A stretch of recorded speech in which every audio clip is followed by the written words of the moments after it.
এই আন্দোলনের স্টার্টআপ কোনো ব্যক্তি না, আসলে এই আন্দোলনের স্টার্টআপ হলো শেখ হাসিনা নিজেই। তার উগ্র বক্তব্য জনগণকে উদ্বুদ্ধ করেছে আন্দোলনে নামার জন্য। প্রভাস আমিন, ওনাকে স্যালুট দেওয়া দরকার। ওনারা হলো মূল ক্রেডিট। এই যে মাহফুজ আলম, আসিফ, নায়েব, এগুলো কেউ না। আমি ব্যক্তিগতভাবে তারেক রহমান স্যারকে সরাসরি ফোন দিতে পারি না। আমরা মাঠের পরিস্থিতিগুলো নোট আকারে দিতাম তাদের কাছে, তারা সেই নোটগুলো দিত, আবার উনি আমাদের কাছে এইটা রিপ্লাই করতো। রামপুরা বাড্ডা তো বনশ্রী আমরা টেক ওভার করেছি সাকসেসফুলি। আমাদের মোহাম্মদপুরের দিকে নজর দিতে হবে। গুলশান এত সুন্দর থাকবে কেন? গুলশানের মানুষ এত ঘুমাবে কেন? ওদের এত ঘুমানোর অধিকার নাই। ঠিক আছে, এটা বলে আমরা গুলশান এলাকা, ওই এলাকা, বনানী, বাড়িধারা এদিকে আন্দোলন শুরু করলাম। আমি মনে করি বেগম জিয়ার আবার প্রধানমন্ত্রী হওয়া উচিত, এবং তারেক রহমান ভাই আরেকটু পরে হলেও সমস্যা নাই। এই ঈদে জামা জুতো অ্যাকসেসরিজের ডিসকাউন্ট। আন্দোলন ঘোষণা করে বন্ধ করা হয়েছিল, স্থগিত করা হয়েছিল। আমরা যারা রাজনৈতিক কর্মীরা আছি বিভিন্ন দলের, তখন এই সুযোগটাকে লুফে নেই, যেহেতু ওরা নেতৃত্ব ছেড়ে দিয়েছে, আন্দোলন বন্ধ করে দিয়েছে, সেখান থেকে আমরা শুরু করেছি। আমরা একটা লাইন টেনে দিয়েছিলাম যে যে সকল সমন্বয়করা সরকারের সঙ্গে বসেছে তাদের ঘোষণা আমরা মানব না, শুনব না।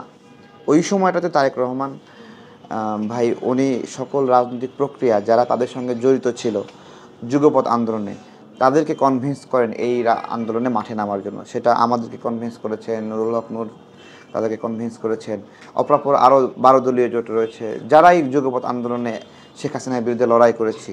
তারা ছাত্রদের বন্ধ করা আন্দোলনকে লুফিয়ে নিয়েছি, সর্বশক্তি দিয়ে মাঠে নেমেছে, এবং এটা তারেক রহমান সাহেব উনি এটা সমন্বয় করেছেন। শুধু তাই না, গণমাধ্যমের ভাইয়েরা এবং এই যে মিডিয়া ব্যক্তিত্ব, সেলিব্রিটি যারা আছে, নাটক করে, সিনেমা করে, চলচ্চিত্র করে, তারাও কিন্তু তারই সমন্বয়ে বের হয়েছিল ওই সময়। হ্যাঁ, জাতীয়তাবাদী যে সাংস্কৃতিক টিম রয়েছে তারা এটা সমন্বয় করেছিল তার পরামর্শে। এই জায়গাগুলোতে এগুলো অস্বীকার করলে একটা মানুষ ত্যাগ স্বীকার করেছে, তাকে ওইটুকু সম্মান দিলে ক্ষতি হবে। দেখেন দেশের কত দূরে আছে, এত দূর থেকেও এতগুলো মানুষকে এবং ওনার এটা সুযোগ ছিল, যেহেতু দূরে ছিলেন, ওনার এই কানেক্টিভিটির সুযোগ ছিল, এটা উনি করেছেন। এখানে আমাদের এই আন্দোলনে ছাত্রদল এবং শিবির, এটার একটা বড় ভূমিকা আছে, কেউ অস্বীকার করতে পারবে না। রাজনৈতিক ব্যক্তিরা হাল ধরতে হয়, সাধারণ মানুষরা পিছনে এসে দাঁড়ায়। এই হাল ধরার দায়িত্বটা জায়গায় জায়গায় এটা ছাত্র দলের ভাইরা করেছে, ছাত্র শিবিরের করেছে, অন্যান্য রাজনৈতিক দল করেছে, আমার সংগঠনের ভাইরা করেছে, নুরুল হক নূরের সংগঠনের ভাইরা করেছে, 12 দলীয় জোট করেছে, তারপরে গণতন্ত্র মঞ্চের ভাইরা করেছে। সবাই আমরা একসাথে এটা করেছি। আমরা এটাকে সুযোগ হিসেবে নিয়েছিলাম যে ওরা তো ছেড়ে দিল, মাঠ ছেড়ে দিল। হ্যাঁ, ঢাকা বিশ্ববিদ্যালয়ের ছেলেপেলে বক্তব্য দিয়েছে, সবাই নীরবে নিভৃতে ক্যাম্পাস ছেড়ে দিয়েছে, লড়াই ছেড়ে দিয়ে চলে গেছে। ওই জায়গাতে ওই অধ্যায়টা আমরা কি হতাশ হইনি? আপনারা হতাশ হন নাই? আন্দোলন বুঝি শেষ হয়ে গেল, এবারও বুঝি শেখ হাসিনার পতন হইল না, সবাই এটা ভাবেনি সেটা যখন আন্দোলন বন্ধ করে দিছে? তো সেই হতাশা থেকে মুক্তি দিছে কে? এটা আপনারা খোঁজেন না একটু? আমি ব্যক্তিগতভাবে তারেক রহমান স্যারকে সরাসরি ফোন দিতে পারি না, নাম্বার থাকলেও ওইভাবে যোগাযোগ হয় না।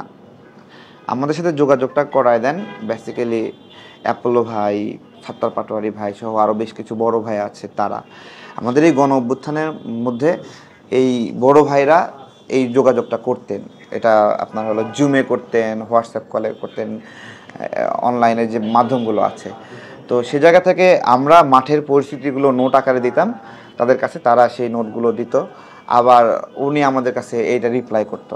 যেমন আমি বলি যে রামপুরা বাড্ডা তো বনশ্রী আমরা টেক ওভার করেছি সাকসেসফুলি, আমাদের মোহাম্মদপুরের দিকে নজর দিতে হবে। তখন ওনারা একটা সাংগঠনিক ডিসিশন নিয়েছে, পুরা শক্তিটা আমরা আবার মোহাম্মদপুরে একসঙ্গে গিয়ে ড্রাইভ দিছি। ঠিক আছে, তারপরে আমাদের মনে হয়েছে যে মোহাম্মদপুর হয়ে গেল, তাহলে শ্যামলী, তারপরে তাহলে মিরপুরের দিকে আমরা একটু অগ্রসর হই। এইভাবে আবার বলা হয়েছে, একটা বার্তা আছে এরকম যে গুলশান এত সুন্দর থাকবে কেন? গুলশানের মানুষ এত ঘুমাবে কেন? ওদের এত ঘুমানোর অধিকার নাই। ঠিক আছে, এটা বলে আমরা গুলশান এলাকা, ওই এলাকা, বনানী, বাড়িধারা এদিকে আন্দোলন শুরু করলাম। এইভাবে রাজনৈতিকভাবে এগুলো পলিটিক্যাল মেকিং, এবং আপনার হলো প্রত্যেকটা ইভেন্ট রাজনৈতিক ব্যক্তিরাই স্টার্ট করেছে প্রত্যেকটা জায়গায়। রামপুরা বনশ্রীতে যখন আন্দোলন শেষ হয়ে গেল, তারা স্থগিত করলো, তখন ব্র্যাক ইউনিভার্সিটির সামনে পুলিশরা এরকম ঘিরে ধরে আছে। তো আমরা যেটা চিন্তা করলাম যে ওই ভাইদেরকে মুক্ত করতে হবে। ওইখানেও ব্র্যাক ইউনিভার্সিটির সামনে মাত্র 10-12 জন ব্র্যাকের ছাত্র ছিল, বাকি সবাই আমাদের রাজনৈতিক নেতাকর্মীরা, ছাত্র দলের ছাত্র শিবির তারা ছিল।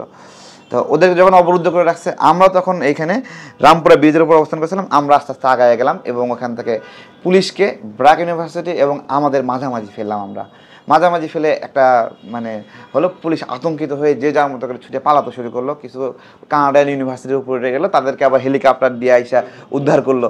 ঠিক আছে, তো এইটা তো এটা দেখেন, মানে আমরা রাজনৈতিক কর্মীরা প্রত্যেকটা জায়গায় আন্দোলনের স্টার্ট আপ মানে ইয়ে ছিলাম, স্পার্ক ছিলাম।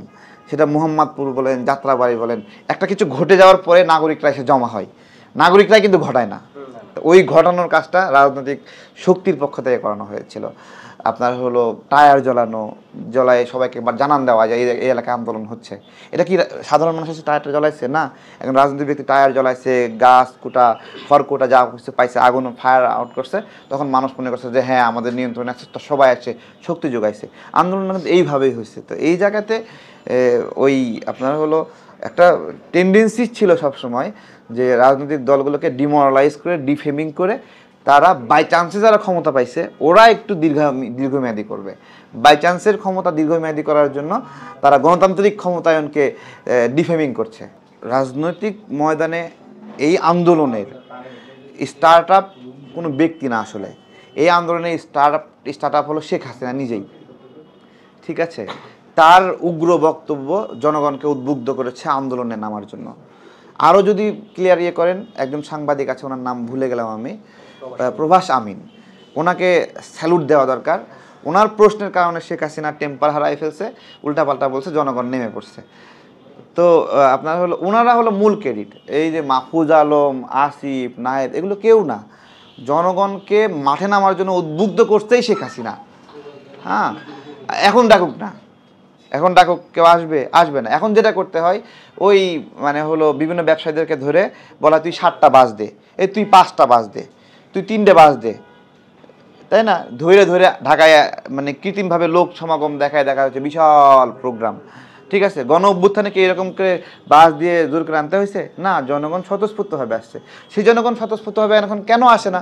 কারণ তারা প্রয়োজন মনে করে না। জনগণ এত পাগল না যে রাজনীতিবিদরা বললেই, সমন্বয়করা বললেই সব না খেয়ে না খেয়ে লাফায় পড়বে, এরকম পাগল না। জনগণের পালস বোঝে জনগণ। এই পরিস্থিতির জন্য শেখ হাসিনাই মূল মানে চিন্তার খোরাক জুগিয়েছে যে আমরা তাকে সরাবো। তার উগ্র কথাবার্তা, তার হিংস্র কথাবার্তা, এগুলোর কারণে মানুষ রাজপথে নেমে আসছে। সামনের বাংলাদেশে আমি মনে করি বেগম জিয়ার আবার প্রধানমন্ত্রী হওয়া উচিত। বেগম জিয়া জাতিকে ঐক্যবদ্ধ করতে পারবে, সব মানুষ তার কথা শুনবে এবং শোনে, এবং বাংলাদেশে এই মুহূর্তে তার চেয়ে গ্রহণযোগ্য ব্যক্তি কম আছে। সে জায়গা থেকে উনি সুস্থ হয়ে ফিরে আসুক, আবার উনি প্রধানমন্ত্রী হোক, এবং তারেক রহমান ভাই আরেকটু পরে হলেও সমস্যা নাই।